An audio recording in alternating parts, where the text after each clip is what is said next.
In today's video, we're going to install a Harley Davidson branded swing arm bag on my 2019 Harley Davidson Roadster.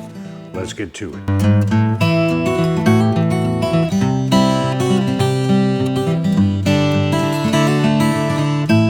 I ordered this swing arm bag so I have a place to stow some heated gear, extra spare pair of gloves, bottle of fluid to clean my visor, things of that nature. And it's kind of an expensive item. Discounted, delivered to my door, it ran $184 US, so it's kind of an expensive item. From what I've read online from other people that have bought this kit for this particular version of the Sportster, I should note that Harley Davidson states right on their website that it does fit the Roadster. Truth is, it does not, and we're gonna find out why and figure out how to fix that and get it installed. Other people have been successful. I wanted to see if I could tackle it and maybe get some news out there for somebody that else owns a Roadster on how they can get it installed on their bike. First thing we're gonna do, we lay out all our hardware to make sure we have everything to make the job go smoothly. Once again, missing a single bolt can be absolutely aggravating when you're trying to get a job done and you're gonna stop what you're doing and run out to a hardware store.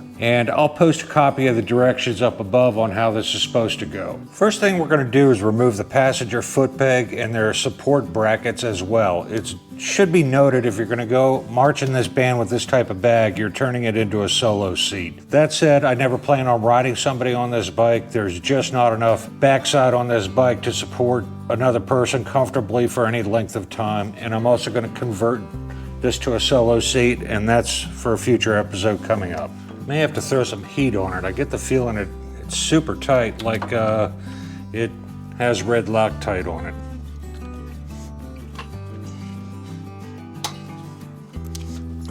My wonderful Craftsman tools, made in China that fall apart.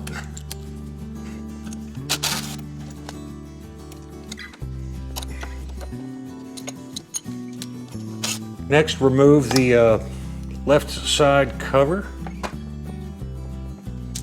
Okay, what the directions say is we're going to install this brass bracket basically where the passenger footrest bolts were. The problem is, and I see the first problem is, the swing arm sticks out too far. So Harley Davidson says, put in this spacer and then mount the bracket, like so. Okay, you can see the spacers aren't enough to kick it out and it's hitting the swing arm. Bear in mind, this is pivoting up and down, so it's gonna eat away and mar and scratch the finish on the swing arm, and it's not functional. So we need a much thicker spacer there. Let me see what I got in the drawer to get this fixed. Okay, I found some spacers that might work, but I'll have to drill out the center of them. So let's have a go with that.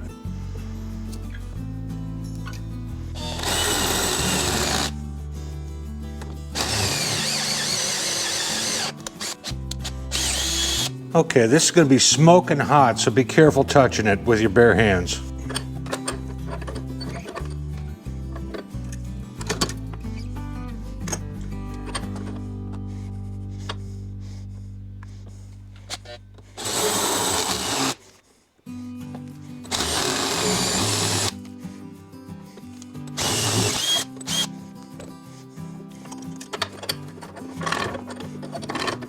You can see the spacer I made is a little thicker than two of the washers that Harley gave you to get the job done. Actually, they only gave you one to get the job done, and it's not even close to fitting on this bike. So let's give the homemade washer a try, see if we fixed our problem.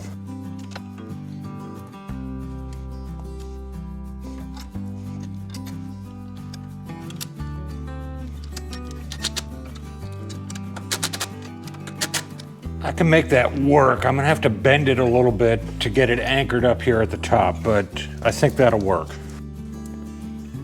Next, we're gonna install the upper mounting bracket to the frame, and we want it basically like that. What I did was, this is only held on with Velcro right here. I pulled that off. That gave me enough room to get the strap up and around.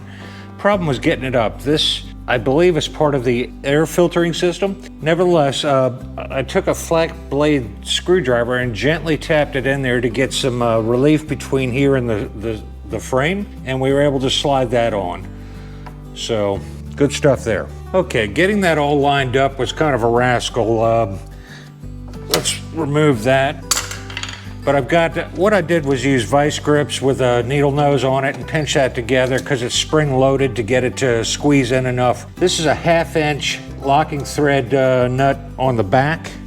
Let's get this cinched down.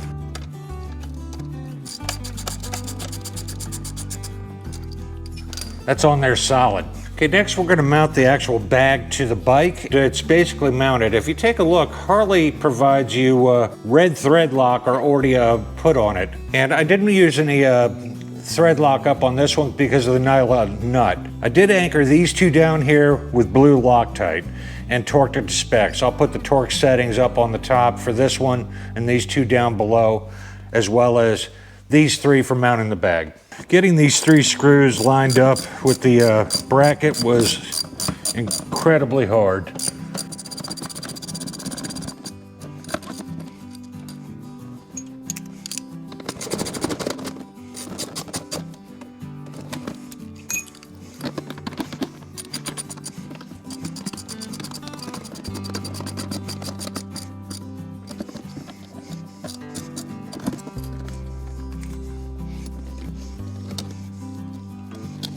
So to sum this up, on a scale of 1 to 3 mullets, I would gauge this a 2 mullet.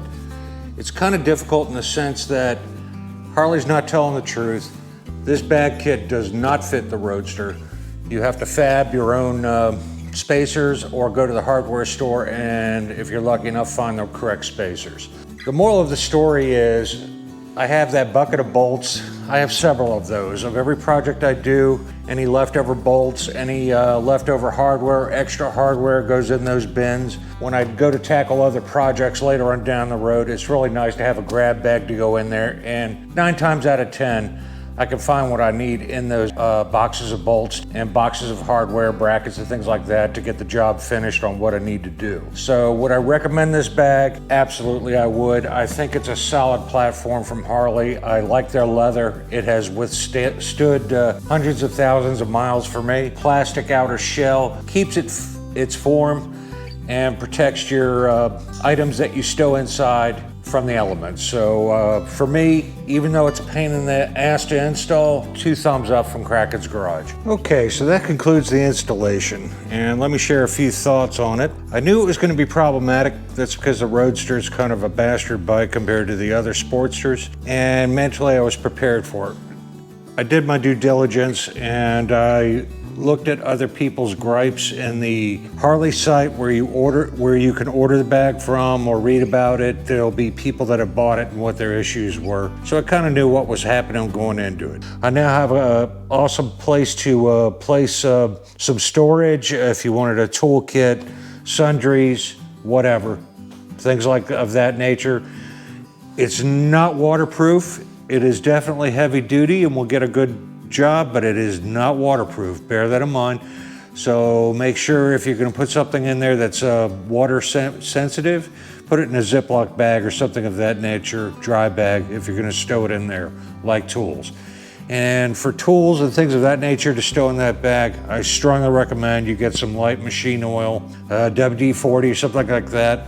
Wrap them up in cellophane to keep it airtight and keep that coat of oil on those tools until you need them. That way it doesn't get subjected to all the moisture from foul weather rotting. Last thing I wanted to talk about, kit came with some leather sealant. This is kind of important and worth mentioning. You apply when the bag is dry, not wet. So don't just wash your bike and then apply this. Let it dry out. Apply it liberally and let it kind of wick down into the grain of the leather on the exterior of the bag. Sometimes a light heat gun will get that oil to basically get down into that leather a little better. Don't overcook it with the heat gun, but heat it up and it'll melt right into that leather nicely. If you don't want to buy the Harley branded stuff, which is kind of expensive, you can always buy mink oil.